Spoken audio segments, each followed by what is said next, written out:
Virtual Vision FM with your hosts Rev Ted Woodruff, Era Parisian, Nina Ashby, and me, Nick Humphreys. Virtual Vision FM, your platform to all things spiritual. Be part of the show. Call in at area code 646-716-9336.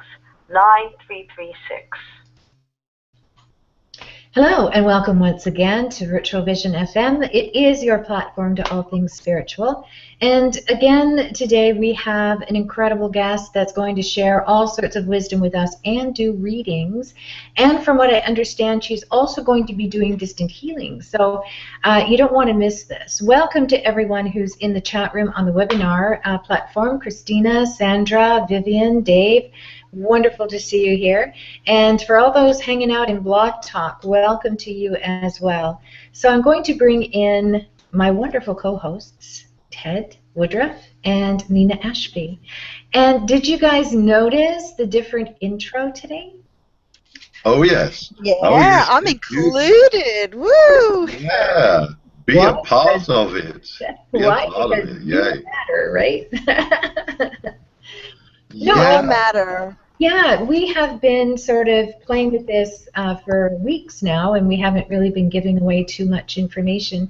But Nina Ashby, the lovely, wonderful, talented, and ever so sweet Nina Ashby, is joining the Virtual Vision FM team, and watch for her show under the umbrella of Virtual Vision FM in the very near future.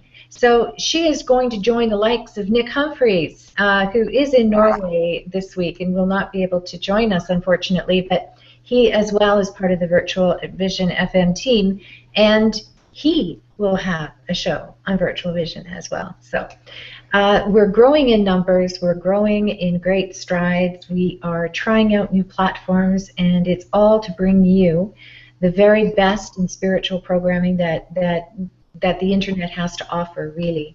And I think we're doing that.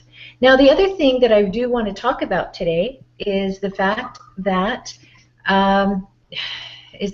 we are soliciting for people to send in their MP3s and or their waves, whatever. It's just a short little sound bite that says that who you are, where you're from, that you are a fan of Virtual Vision FM, and then declare yourself a virtual visionary.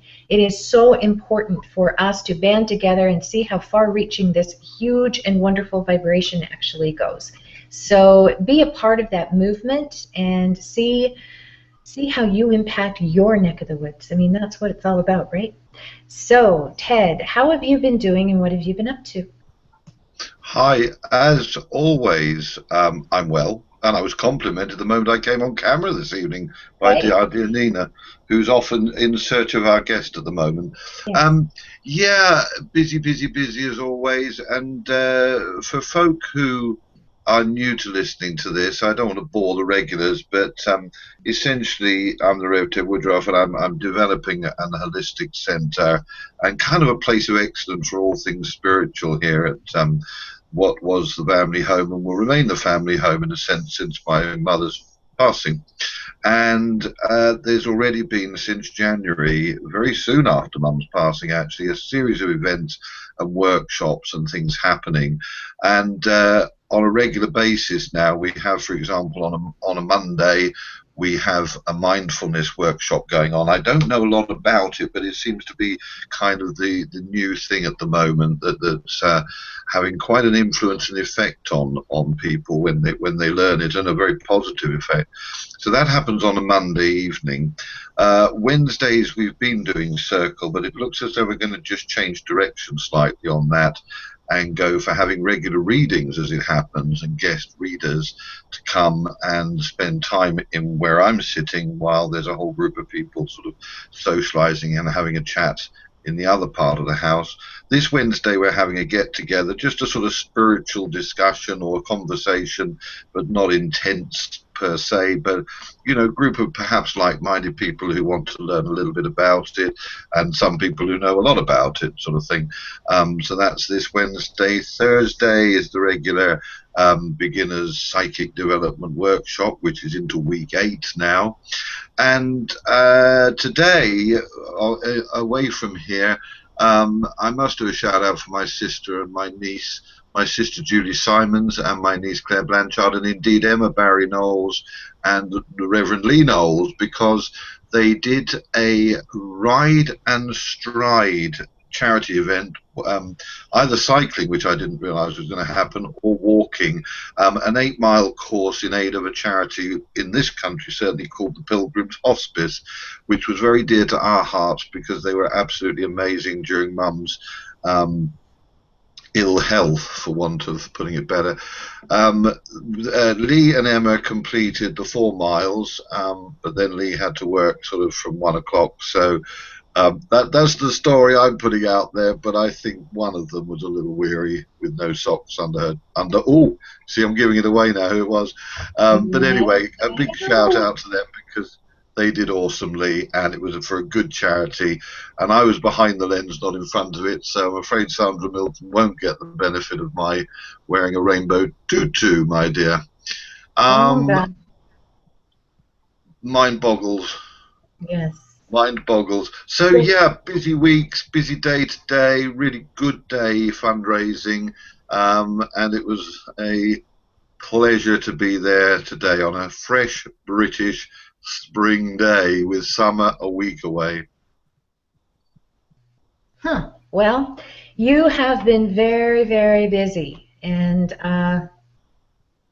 you know, it's all for the right reasons. It's all for the purest of intent, and you know what? I think it's really important that we have fun in whatever we're doing, right? So, yes. Yeah, what I'm going to ask you to do right now, Ted, right now, right this minute. Yes, right this minute. Yeah. No stress. Relax, calm down.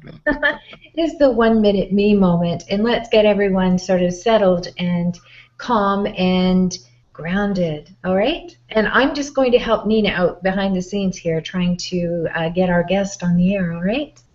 Sure, yeah, not a problem, and we'll no doubt go to a track of music as and when I've finished. But as I've said before, it actually takes me longer than a minute to explain the 1 minute me moment. So I think you've got at least 2 or 3 minutes to deal with the behind the scenes. There's so much more, folks, goes on that you don't see. And we're consummate professionals, so you see none of it. It's seamless, absolutely seamless here on Virtual Vision FM.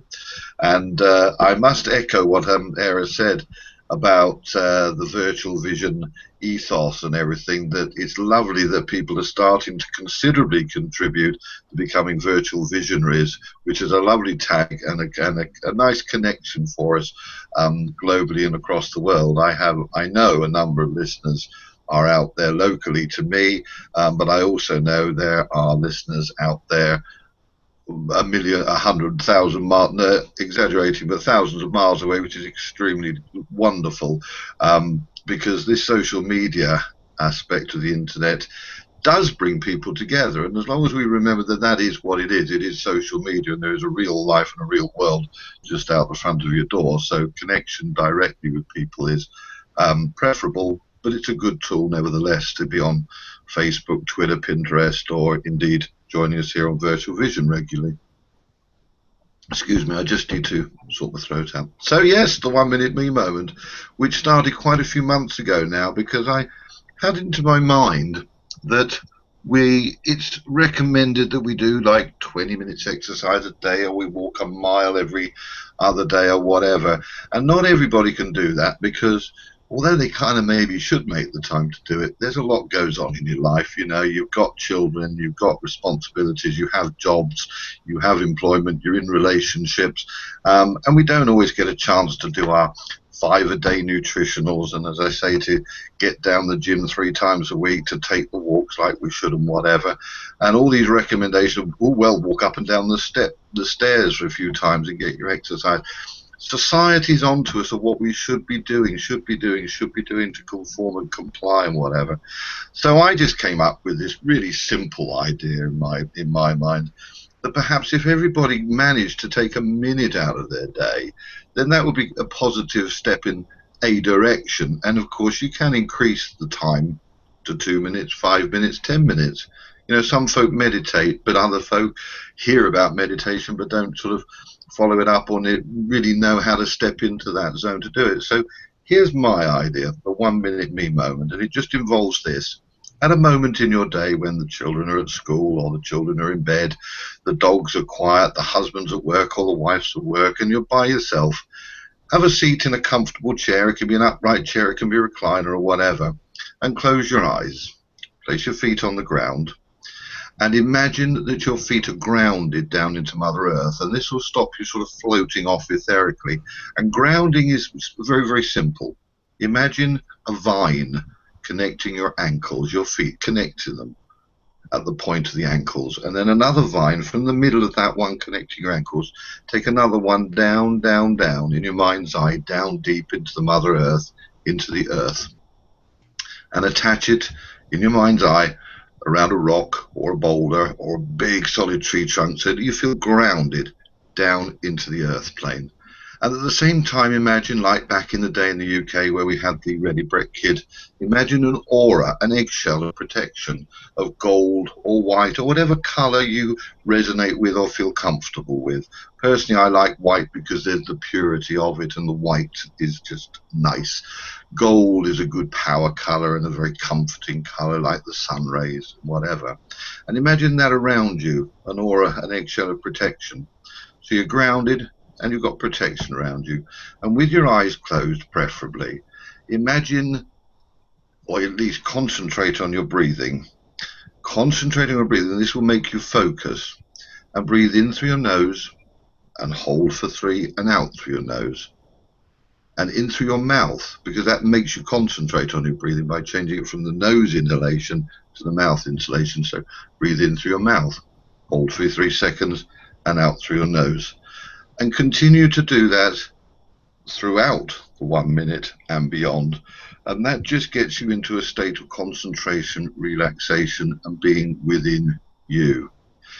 And then for the next few moments, just connect with whomsoever you want. It doesn't have to be all out of this worldly and necessarily spiritually and connecting with past loved ones or whatever. You can connect in your mind to those who are still around us on the earth plane, but people who you feel close to, people who you feel connected to, people who you wish to make touch base with. Equally, if you are of the spiritual nature or the inclination to do it within this minute, connect with your spirit guides if you know them. Connect with past loved ones. Connect with the angels or the archangels, whomsoever you resonate with. And I'm of the Universal Life Church, so I accept any religion, any belief system, any whatever. As long as it's true, as long as it's done in love and light, as long as it's done with the right intent, then all religions and all belief systems are valid. So do that for 1 minute, try it each day, and from feedback I've had from all over, I've had great feedback, and people who've practiced it, some straight away the first time they do it, they go, oh my God, wow. Others say that after a few days or a few weeks, oh yeah, looking back, it did make a difference. So there we go. The 1 minute me moment described over the course of about 4 minutes, but there it is, folks. Give it a try, the Rev Ted 1 minute me moment.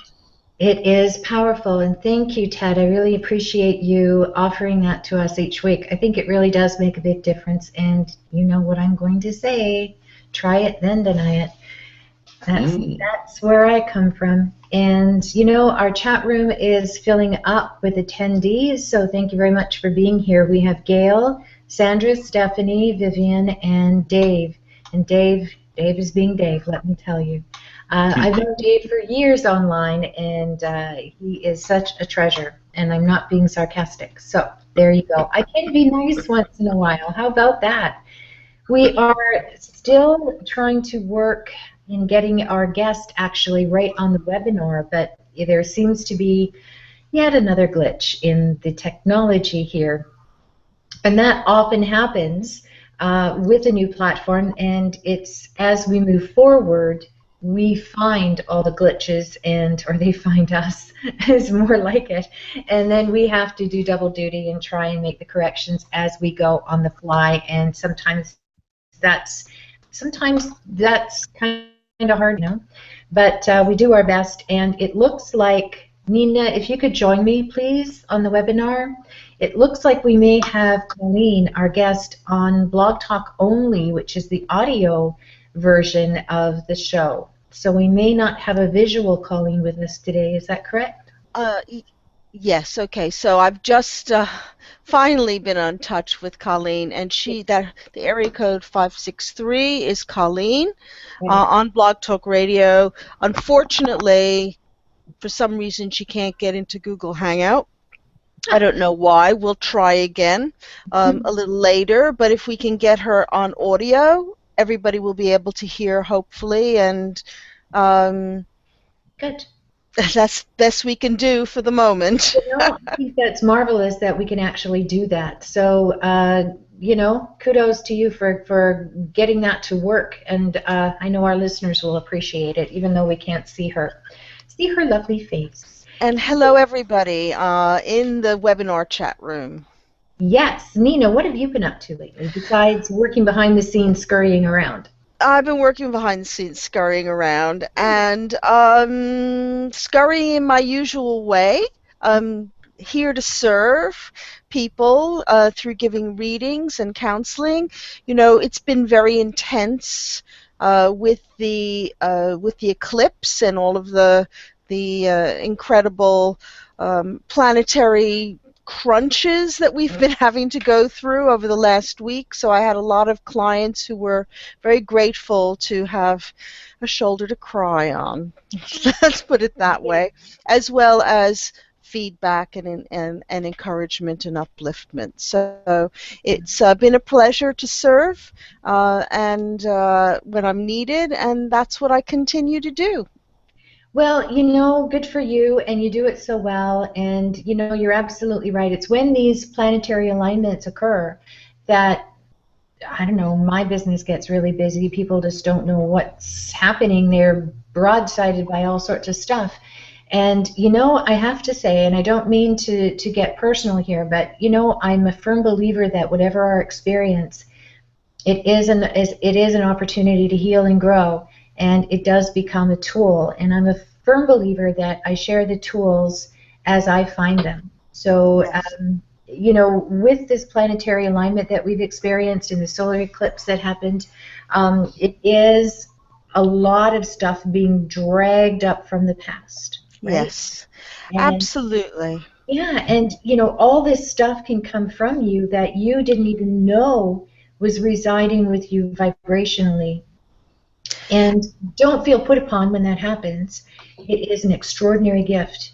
And when it comes in a rush like that, it's even a greater gift because you get to clear and heal so much all at once. What were you going to say, Nina?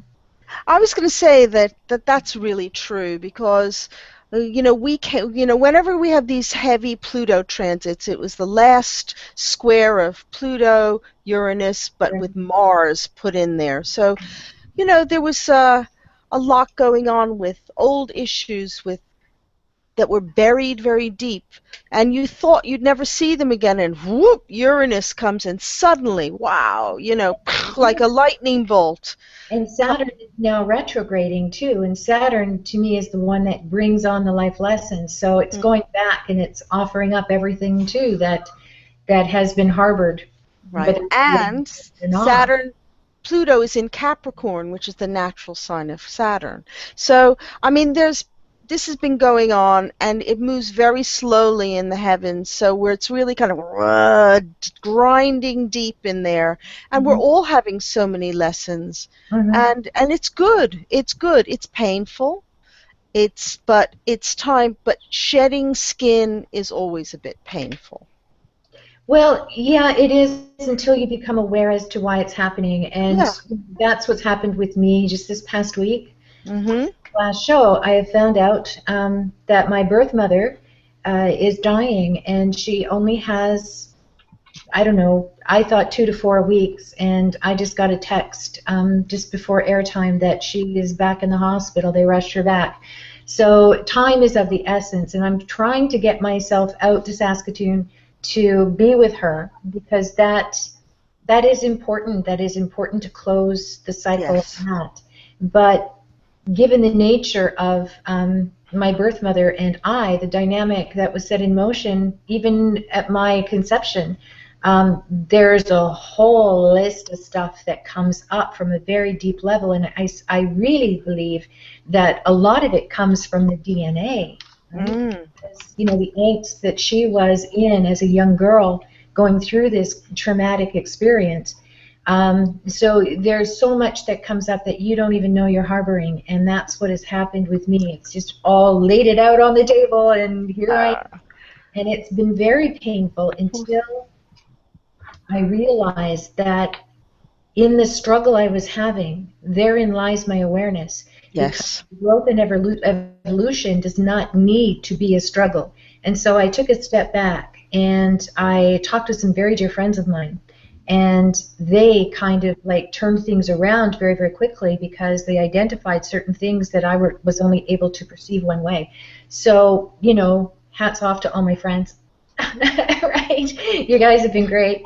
And yeah, so this is a learning curve for me as well. Just because I do spiritual work and just because I get to connect with Spirit and the Council of 12 does not mean that I am absolved from any kind of negative experience here on Earth, right? And people sometimes don't reconcile with that. They think, well, you're a medium, or you do this, or you do that. You don't know what it is. Well, no, we know most of all, I think, because we do it. And we've come out the other end of it. That is how we are able to have an understanding as to how everything, the mechanisms work, both spiritually and with Spirit and with us, with our human frailties as well. So yeah, there's a lot going on. Everybody is getting some kind of dose of it to some intensity or another, and it's all okay. It's all okay. It's all for your greater good, and the more you resist it, the more painful it will become. So dive in, have a swim in it, remember why you carried it, and then heal it. Love it, right? Make different choices about how you think about what's happening, and that makes a big difference. Makes a big difference.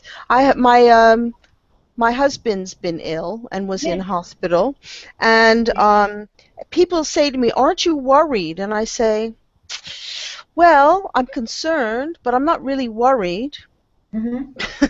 What do you mean you're not worried? I said, well, I choose not to worry because it's not helping me and it's not helping him.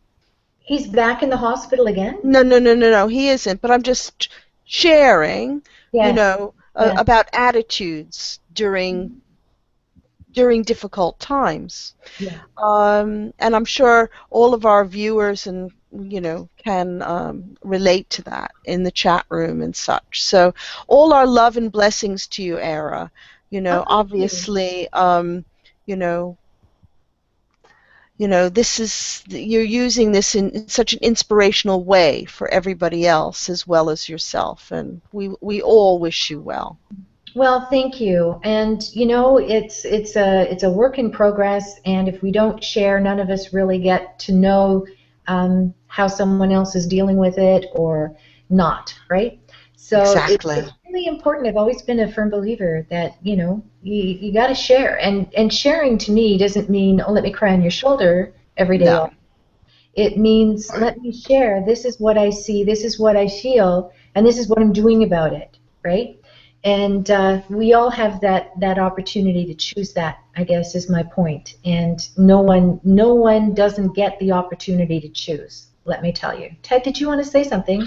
Yeah, I just wanted to add sort of something to that, because I do think that as we're doing a program like Virtual Vision FM, which for some while now, we in a sense do have a responsibility to share what happens in our lives to a degree, because there's no point in presenting something and appearing to be something special and unconnected to the real world, as you so rightly said. And I've always been this way, that, simply, I've always said, I'm just a guy who lives 200 yards. I know I say it every time I'd say about it, but I'm just a guy. I'm not on some sort of pedestal. I'm nothing exceptionally special. Some people might say I'm a little precious, but I'm not special. And I have a wonderful connection, a wonderful gift, as so many other people do. And my delight is being able to share that with people, Yes. encourage people that it's very real and all of that. And of course, having had, a pretty serious situation with my own mother passing, only really a matter of a few weeks ago, in a sense, although it was last year, albeit at the end of it, it was a cathartic experience in one sense for me to share, but also to not use it in an use it way, but to be able to say, look to people, hey, I'm a guy, I'm very spiritual and all that, I'm very connected, but it still hits you, and there is a rawness, and there are moments when I talk about it that it comes back as memories. And also, and most perhaps importantly, is that I always said from the point of her departure that I wasn't sad. My perspective, just one guy going, I'm not actually sad that my mum's died. I'm glad died. I don't use the died word or death word. She'd made the transition because I was glad for her. And then what happens beyond that is extraordinary. And I couldn't have predicted what then happened, but the fact that she absolutely 100% without a shadow of a doubt works through me now, quite randomly and out of the blue, and it came from someone else saying, hey, your mum's there, when I asked what was going on behind me, and then bang, in she comes. How glorious is that? And to be able to tell people, even if there's half a dozen people listening at any one given time or whatever, on the show, if one person goes, oh my God, there's a guy whose mother's passed, but he's actually happy for her and has got that enduring life connection, and eternal life does exist. Wow, that's a big deal in the scheme of the universe, I think. Yes, it is. I think so.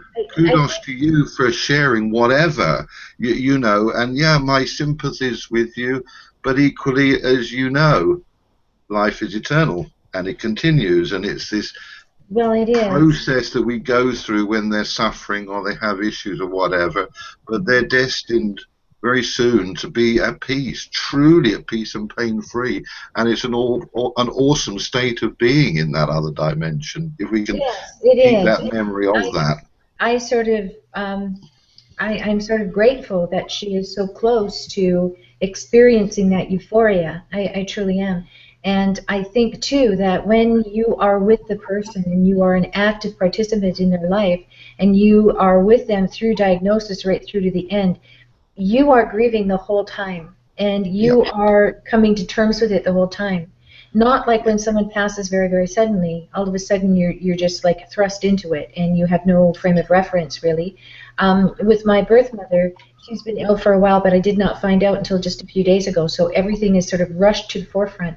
And it kind of knocks you off stride initially because you're feeling so much, and the struggle is, and I'm a firm believer, what I think I want may not be for what is for the greater good. And so as soon as I realized there was a disconnect between what I was wanting and what I was getting, that's when I really had to take a step back and sort of get centered and realize this is a pivotal moment in my life.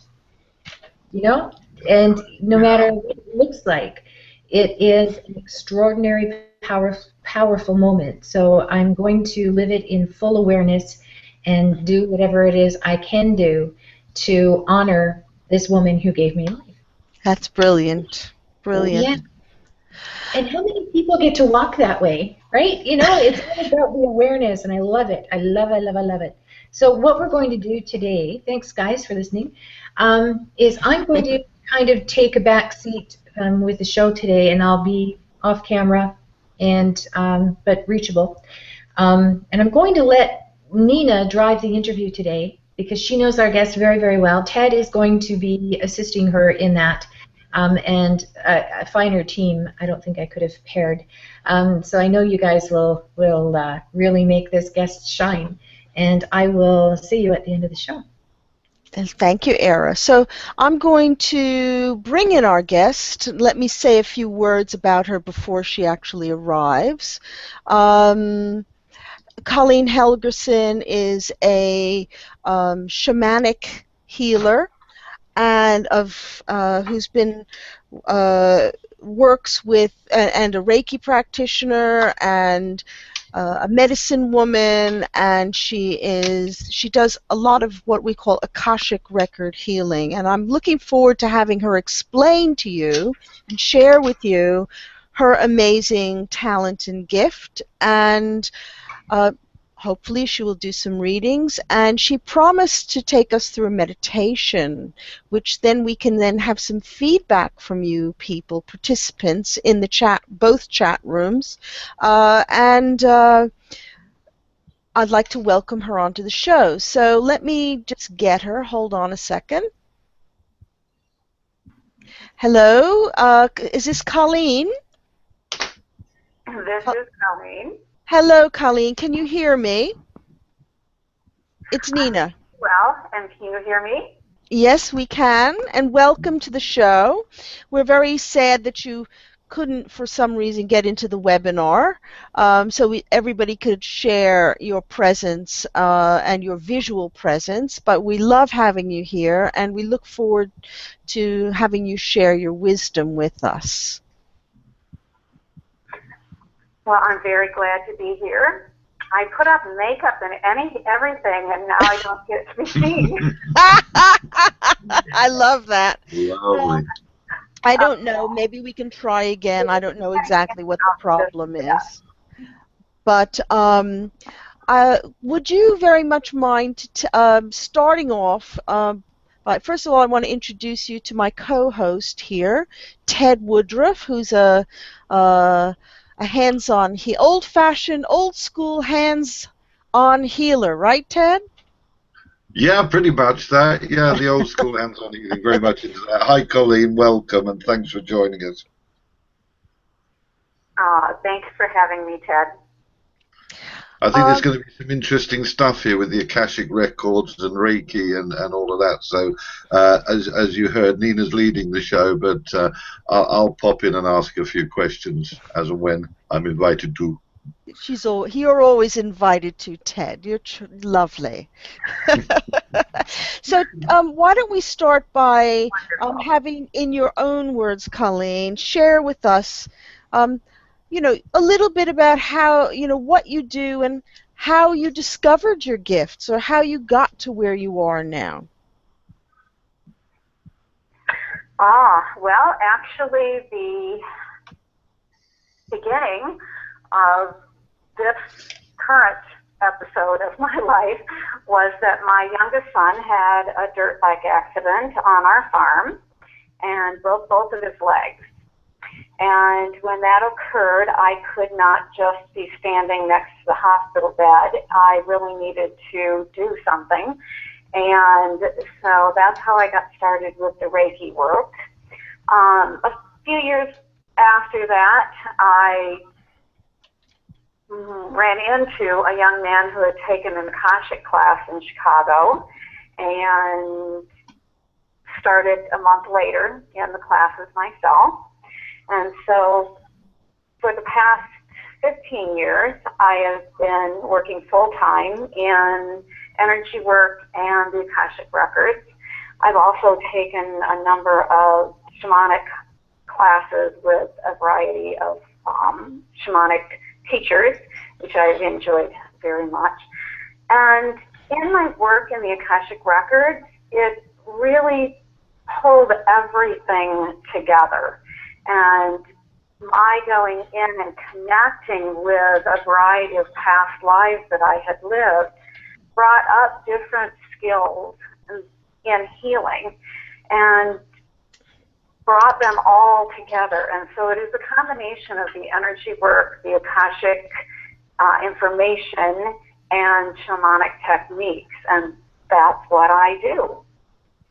That's amazing. Now, for those of you who, for those of our listeners who are not sure about what the Akashic Record is, would you just briefly define that and your experience of it?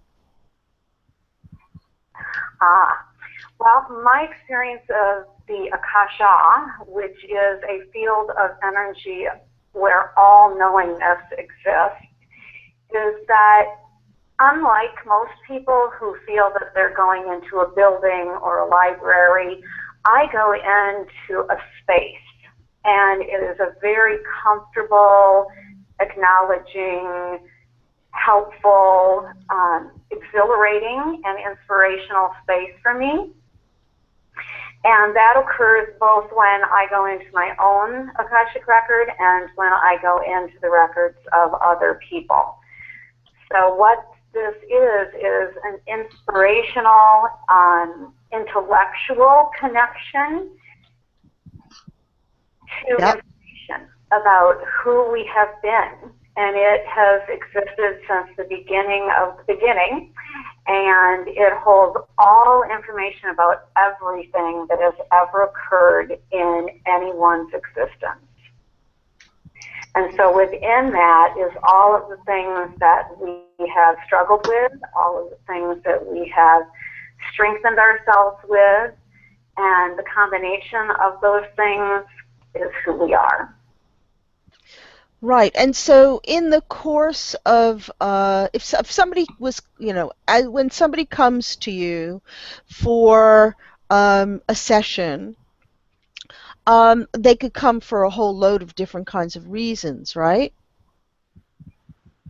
Yeah, absolutely.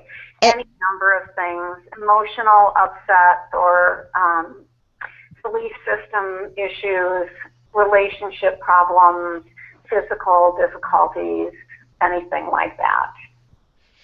And how would you proceed to work with them? I use two methods. One is an in-person method where we can either do a straight reading where everything is initiated through verbal responses, and then there are also walkthroughs of what the guidance is from their higher self as to what to do the healing work with them. And that is, again, all verbal. The other option is that we start with energy work. So they would be lying on a Reiki table, and we start by moving the energy through them. I use a variety of additional tools, such as a drum.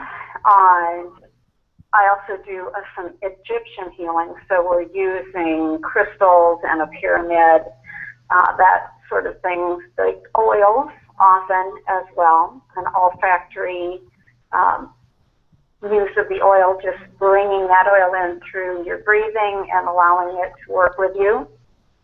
I also use sound therapy, and that can be chanting, and it also can be singing bowls. So those are the two basic methods that I use if they're here. And then I do a lot of phone and Skype work, and so that is the verbal expression. But when we are connected verbally, they are also connected energetically, and in that, healing work does occur as well, and they will have a definite impression of what is going on within their body, emotional body as well as physically, and different thoughts, ideas coming to them.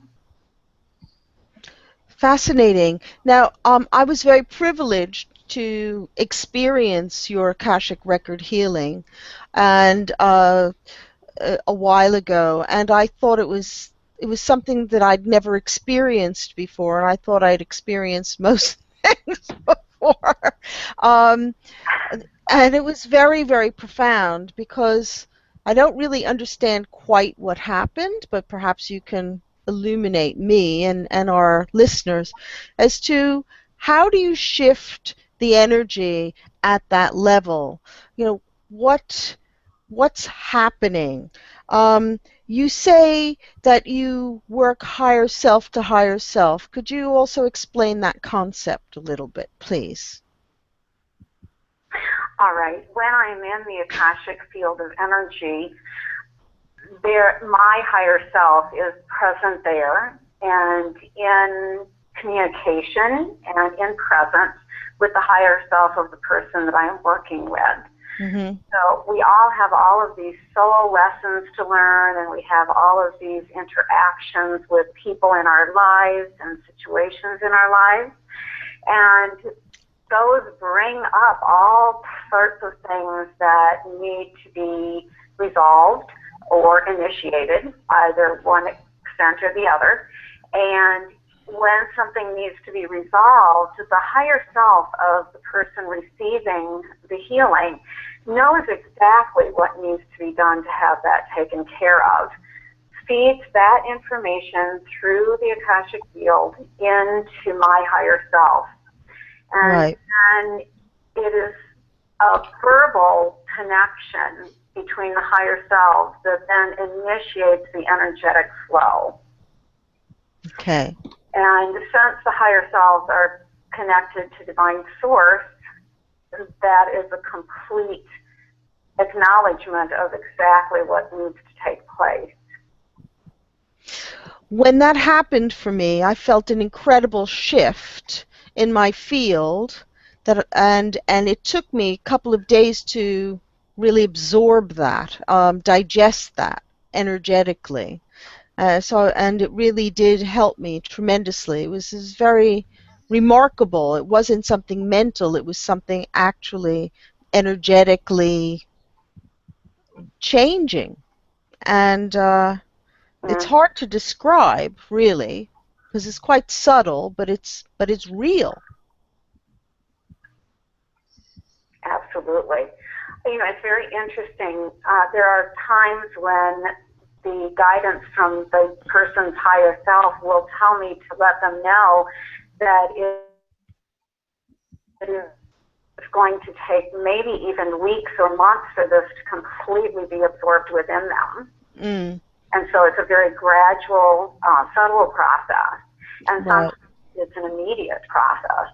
It depends on the need and how it can be actualized within their human self.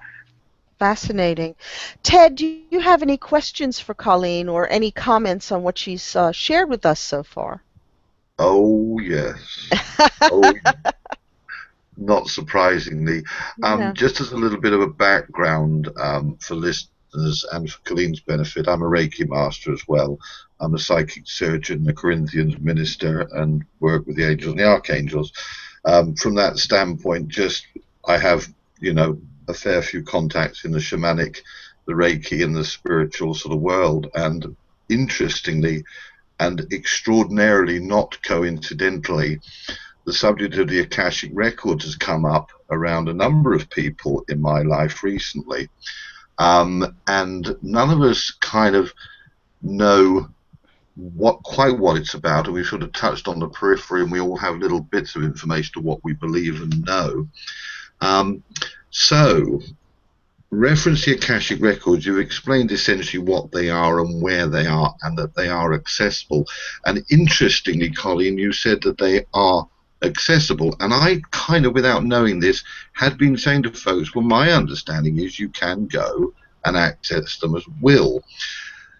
The general opinion had been, though, that they were there to be accessed, actually, from my colleagues and people around me, that they were to be accessed when we made the transition back to the realm, the dimension that we go to when we make the transition. So it's very cool to hear that I was kind of right in my assumption that, hey, if they're our own Akashic Records, we're entitled to access them at any one given time.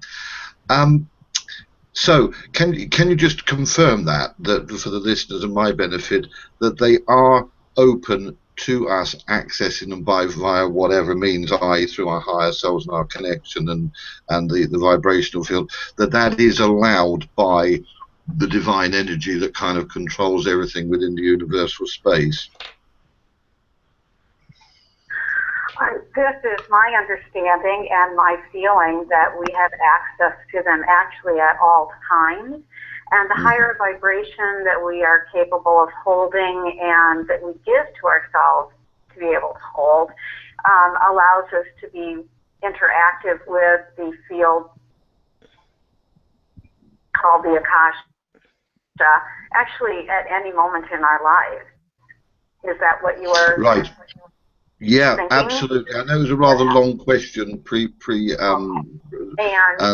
a bit of a run up to it. But absolutely, absolutely. It was simply a question because I had my own views on it, others had theirs, and mine more is in alignment with what you said, and I didn't know that I was kind of right in that respect. So, for everyone's benefit, how do you see or visualize the Akashic records? I.e., is it within the ether, or do you actually think there's almost a physical existence like a library somewhere within a dimension?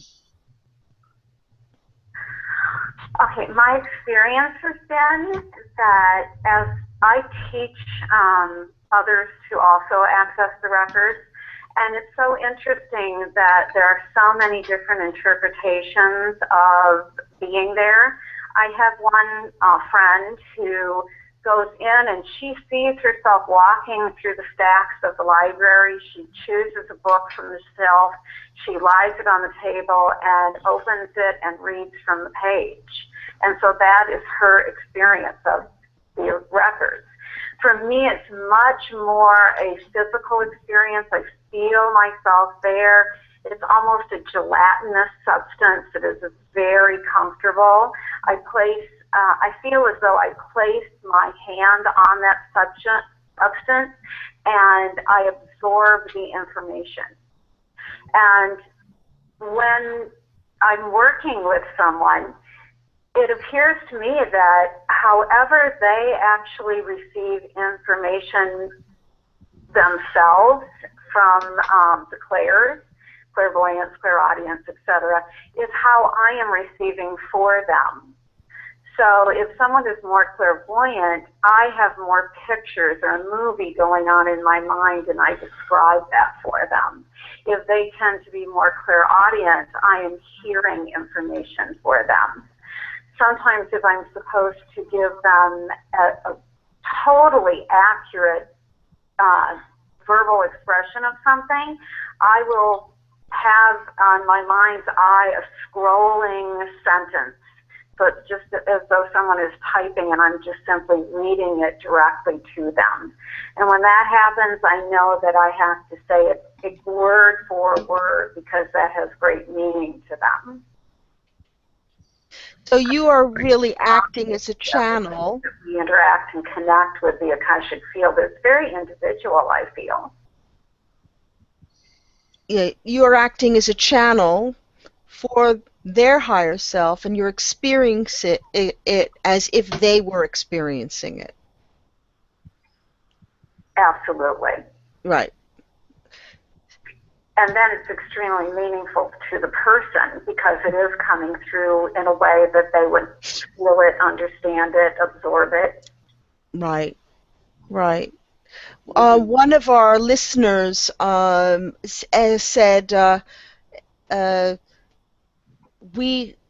in his experience, we communicate with them through our stellar gateway chakra. If I'm wrong, am I wrong or am I right, please? Or what would you have to say about that? The stellar gateway is 18 inches approximately above the crown chakra, and it is the access point through which we connect to the Akasha. Right. So thank you very much. And Freeman Land, that is your answer. Wow. So you were right. That's our Alfie. Is it? Hi, Yeah, Dave. Alfie. Hi, Alfie. Yes, so this is, what's interesting is that there's also, with these gateway chakras, our upper chakras beyond our seventh chakra, these are ones that actually so many people are starting to work with more and more now, aren't they? Absolutely. I've actually had extremely clairvoyant people come to have readings, and multiple times those people, as I am opening the Akashic record, will see an appearance of a silvery white energy come and stand behind me. Mm-hmm. And the face of that energy will be at approximately 18 inches above my head. Right. So that's a wonderful verifying experience. I also had an experience when I was in Sedona, Arizona. I was at Bell Rock Vortex and doing meditation and had a particular experience where basically lime green light came from my side, went down into the crevices in the rocks up before me and grew into a beautiful tree. And then a few hours later, I went and had Kirlian photography done. And I opened my Akashic record as I was having that photo taken because I wanted to know the visual of it. And here was this beautiful lime green at my rib cage, just as it had appeared to me in the meditation. And then the field was blues and purples, rich purples, and then there were two arcs, white arcs above my head. One a little closer to my head and one about 18 inches above my head. So again, a beautiful verification of something that happened while my records were open in meditation, and my records were open in the process of having the Kirlian photography done. That's amazing. That's really amazing. Ted, did you want to come in again? Well, yeah, and I know what's going to happen because it'll take one of us to actually ask Colleen to do this, and then others will start sort of coming on call-ins and maybe ask questions. I wonder if Nina willing, Era willing, and indeed Colleen willing, whether you would do a mini reading or an assessment of me. Would that be doable? We can give it a whirl. Why not try? Thank you. Okay. All righty. Would you mind sharing your full name with me? I don't mind at all, and there'll be some Mickey taking happening in my life after this. Okay, it's Edward, then Reginald after my grandfather, Reginald, and you want the surname, Colleen? Please. Yep, it's Woodroff, which is W-O-O-D-R-O, two F's for Foxtrot and an E, Woodroff. All right. Say it all together, please. Edward Reginald Woodroff. Thank you. And give me a moment.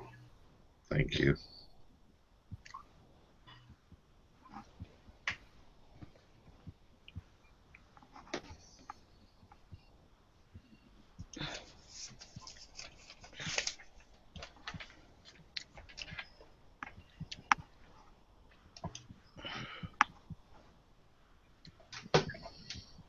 And Edward, do I have permission to channel your higher self? Absolutely. And that was spooky as you asked me that.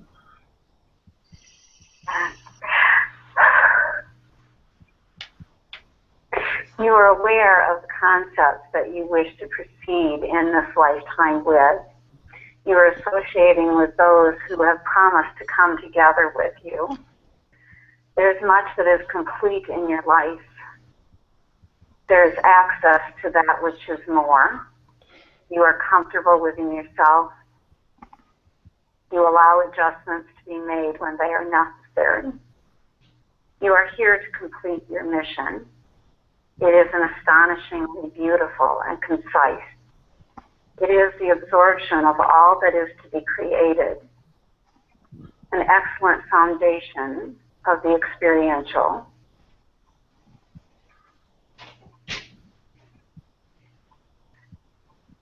There is a divine hosting within you. It is measurable. It is a force of the absolute.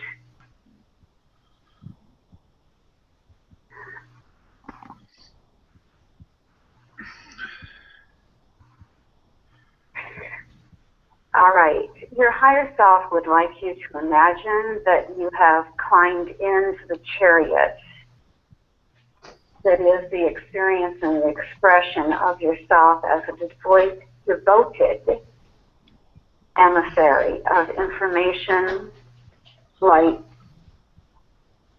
and challenge, where you are here to challenge and to incorporate challenge into those that you connect with, meet with, and you work with. You are to challenge them to be an expression and experience of their highest and most complete self. You are a generator of that which is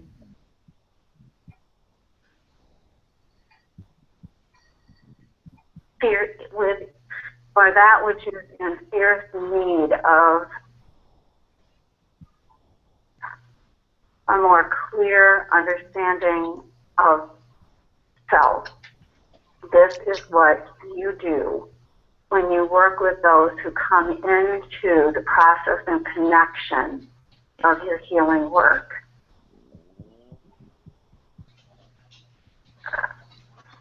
At times you absorb a sense of self from others so that you can be completely assured of that which is what they have promised within themselves to complete within the life that they are living.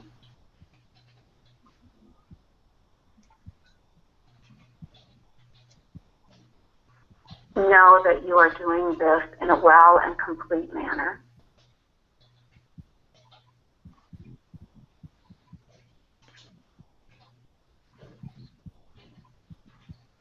All right, is there something you would like to ask about? Right, well, there's something I'd like to say first of all, because as you asked, kind of that I opened up, wow, yeah, I mean, you know, I'm receptive, but yeah, wow. And then as you accessed everything, kind of, there aren't actually human words for that, and like Nina said, you know, it's subtle, but whatever, that was subtle, but it was like inside the whole core of me and my mindset, and every word that you explained about how I am and how I action things is so. The word spooky is ridiculously inappropriate, but it's like, whoa. It's truly awesome, and particularly what stood out is emissary, that, you know, I kind of, you know, well, obviously everything that you said I know, and yet it's a mixture of not having known but being reminded by you of my life. It's like a long distant memory, but you kind of know it, but you don't know how you know it, but you do it knowing that you know it, but you don't know it, which sounds completely off the wall, but I know what I mean. You know, it's so deep and profound, it's quite difficult to explain, and my head went sort of somewhere into another marginally fluffy zone for a moment. Been there, done that. So yeah, I'm not sure I've got any more questions except to say an answer of thank you, because I can recommend anyone else asking Colleen to do similar. And yeah, my head's just a little bit woof at the moment, just that fluffy moment, because something's been accessed that's very gentle and subtle. It's not like a headache or anything, it's just the head is has been gone into somewhere, if that makes sense. Yes, it does. All right, I can tell you that there is still energy moving and swirling around you, and that please make sure that you drink plenty of water, because, you know, all of this energy moves on the fluids in your body.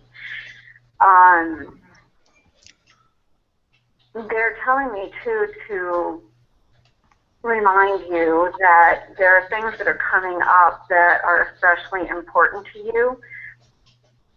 You, of course, will know them when they come to be within your range of experience. You are so here to do this work, and you have pledged yourself into it. Yes. Congratulations. You're so right. You're so right on the water thing. The water, I keep being told that. higher self into that which you brought into physical reality, because you are expressing it so well. Very good. Okay. Okay, so I'm going to close your record. Okay.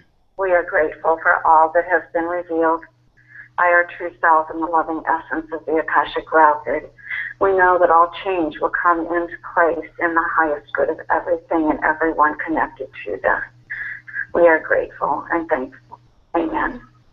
Amen. Thank you, amen. Thank you for letting me Oh, my life. I've just a little feedback there. And I'm going to get a big drink of water, if I may, in a moment, Nina. Yes. Because by life, that's really deeply profound. Well, now, as you open them, this is my report. I swear to God, this is what happened. As you opened, I got what I call the holy snow, for want of a better experience. It's kind of like the old television sets when you turn them off and black and white came up on the screen for a little while, and that filters down through me. And somebody came out with the expression "holy snow" a few years ago, and that's my best way. So it flooded in. Well, I was listening very carefully, and everything that you said obviously made sense because they are my Akashic records. As you closed, I got the repeat confirmation of the energetic holy snow through me. So it was like, open the book, hello, give the details, thank you, and then close down, complete. And that is extraordinary. That is absolutely extraordinary. And I thank you so much. And I'm going to get a drink of water, and I would encourage anyone to do this, to absolutely do this. Wonderful. Well, thank you so much, Ted. Well, you shut down. I see one of our viewers here on the webinar, Dave. Dave R. So would you be willing to do another one? Are you okay, Colleen, or do you want a little break? What do you want to do? I am. Yes, I am willing. Okay, so this gentleman's name is Dave R., but I'm going to ask him to give us his full name, okay? You won't hear his voice vibration. I will say it, but I will ask I'm just going to type it in, your full name. Oops.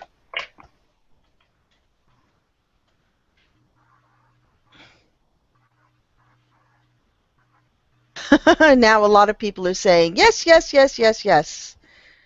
Yeah. I love the while I'm waiting for people to type in their full names. Okay, here we go. So, are you ready, Colleen? Yeah. Okay, his name is David James Bronikowski. That's BRONAKOWSKI.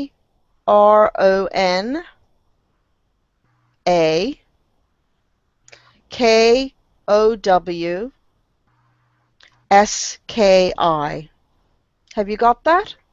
Okay. Say it all together, would you please? Okay, I'm just going to focus on him. David James Bronikowski.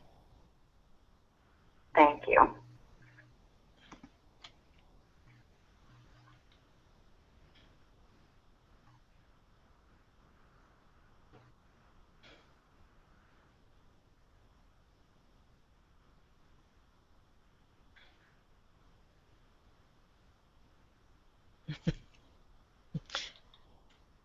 And David, do I have permission to channel your higher self?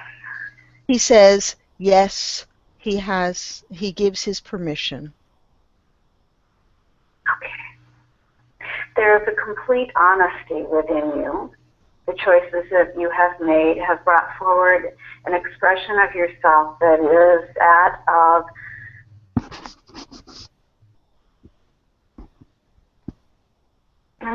domination. This domination is an expression that says, I am completely clear within those things that I have found to appreciate. It is an exacting self that resides within this, and there is completion within it. You are to complete this mission of wholeness within yourself. It is to be discussed and explained, acknowledged, appreciated.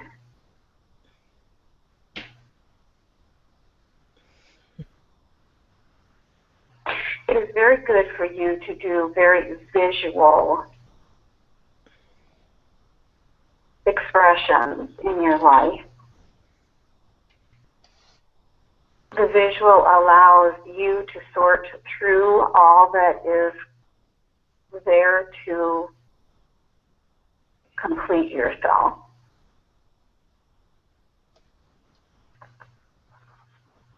Also using the visual to explain to others exactly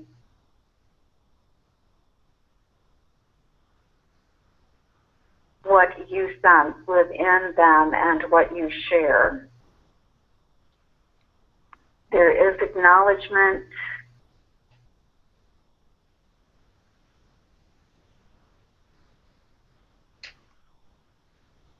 You are holding your own heart open. It is an expansive experience.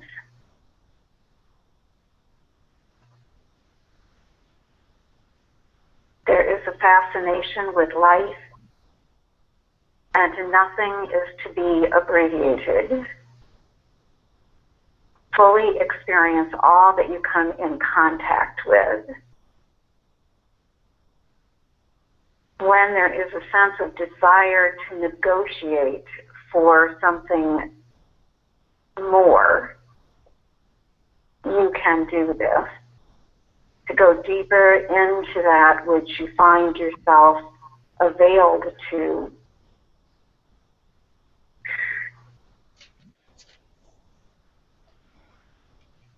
Coming home to your own heart has been the most important thing that you have done in this lifetime. And this is an experience that you are to share with others.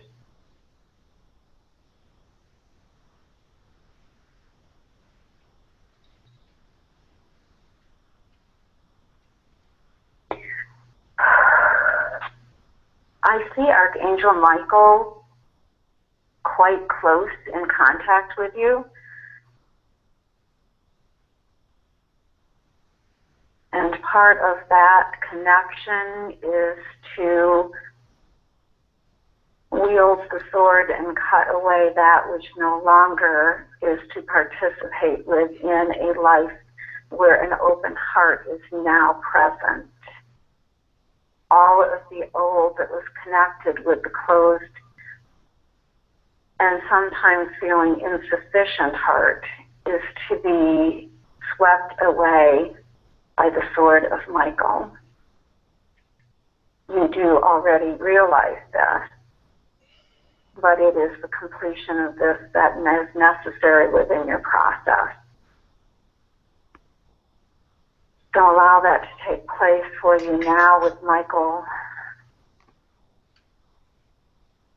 so that your open heart can feel its clarity.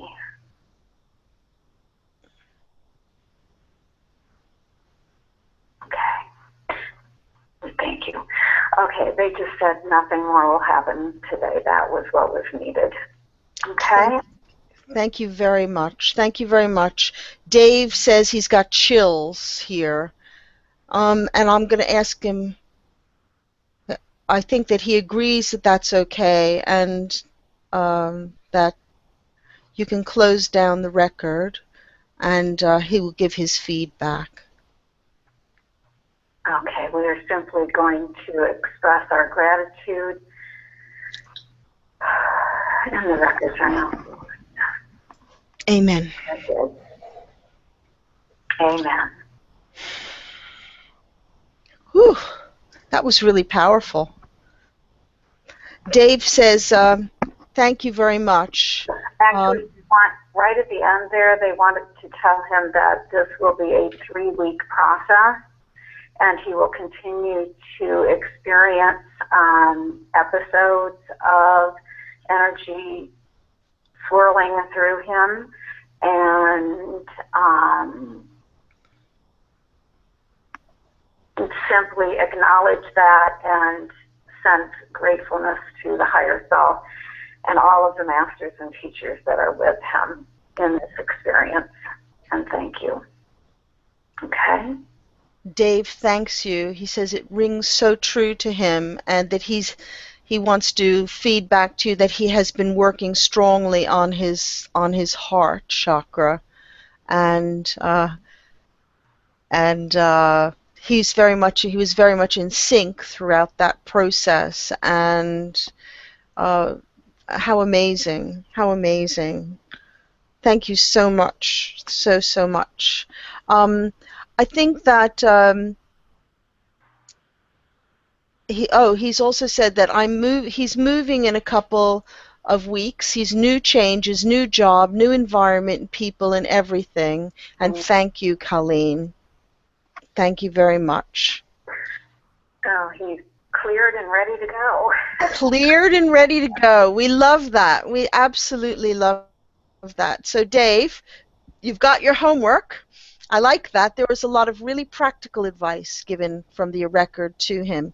And what I really, really love, Colleen, is when you're delivering these readings, we really, well, I, as a psychic, tune into you, and I'm sure the other people who are there may be feeling it too, that this is an experience where having a reading is a healing experience. Most people don't think of readings as healing, but they are a form of healing, aren't they? Hello? You there, Colleen? Oh. Okay, we're having a bit of a technical glitch, so sorry about that. Hello? Colleen, are you still there?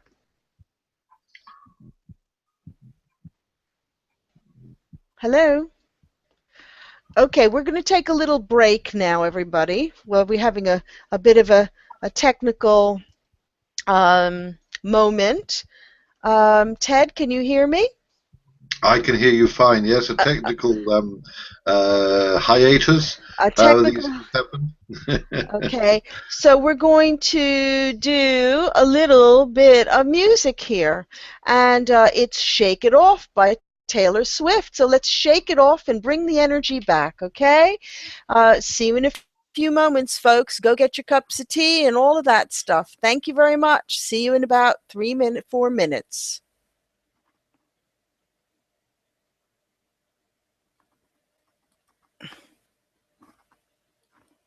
Oh dear.